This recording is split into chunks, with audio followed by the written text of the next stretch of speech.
সোনারপুরের দিকে নজর রাখতে হচ্ছে। সোনারপুরে উদ্ধার সরকারি ত্রাণ সামগ্রী। উদ্ধার হচ্ছে স্ট্রিট লাইট, ত্রিপল, সিমেন্টের বস্তা, বালতি। ওয়ার্ড অফিস এবং বাড়ি থেকে উদ্ধার হয়েছে সরকারি ত্রাণ সামগ্রী। কাঠগড়ায় 23 নম্বর ওয়ার্ডের কাউন্সিলর চন্দ্রা ঘোষাল।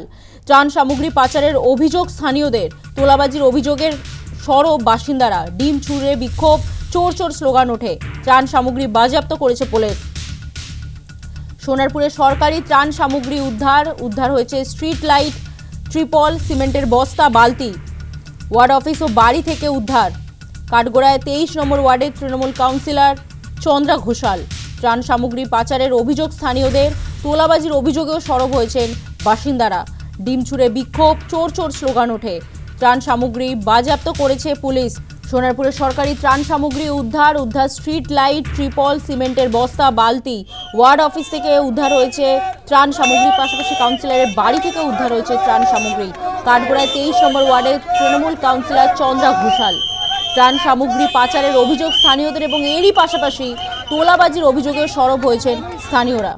23 নম্বর ওয়ার্ডের যিনি হচ্ছে কাউন্সিলর, ওনার থেকে পাওয়া গেল ত্রাণ শিবিরে যে দ্রব্যগুলো দেওয়া হয় গরিবদের জন্য, তিরপল এবং হচ্ছে যে বালতি, ব্লিচিং পাউডার এবং রাস্তার যে স্ট্রিট লাইটগুলো, সেই স্ট্রিট লাইটগুলো এখন এখানে মজুদ হয়ে আছে।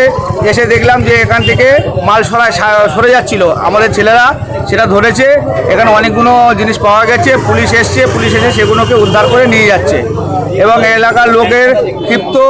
এরা বলছে যে আগামী দিনে, বিগত দিনে আমাদেরকে কোনো কিছু দেয়নি, বর্ষায় জল পড়তো বাড়িতে, তিরপলও দেয়নি, সেই তিরপল এখানে মজুদ করা আছে। আমরা এই অফিসটা খুলে দেখছি, ভেতরে একটা গোডাউনের মধ্যে ভর্তি তিরপল রয়েছে, প্লাস হচ্ছে আপনার প্রচুর স্ট্রিট লাইট, যেগুলো সারা মানুষকে দেওয়া হয়নি, এবং কম্বল এবং জনসাধারণের যে রাস্তাঘাটে যে সমস্ত বিচিগুলো দেওয়া হয় সেইগুলো বস্তা নষ্ট করেছে।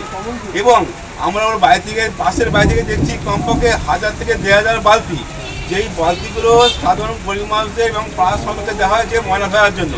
বালতিগুলো না দেওয়া তো আজকে যে সমস্ত বাড়ির মা বোনরা যে ময়লাগুলো ফেলে সেগুলো তো ফেলার নিয়ম, কিন্তু সেগুলো তারা করছে কি, তারা দিচ্ছে না, তারা ওখানে ঢিবি করে রেখে দিয়েছে। আমরা যখনই তাকে বলা হয় যে বালতি নেই বলছে না, বালতি শেষ, বালতি পৌঁছাওয়া দিচ্ছে না।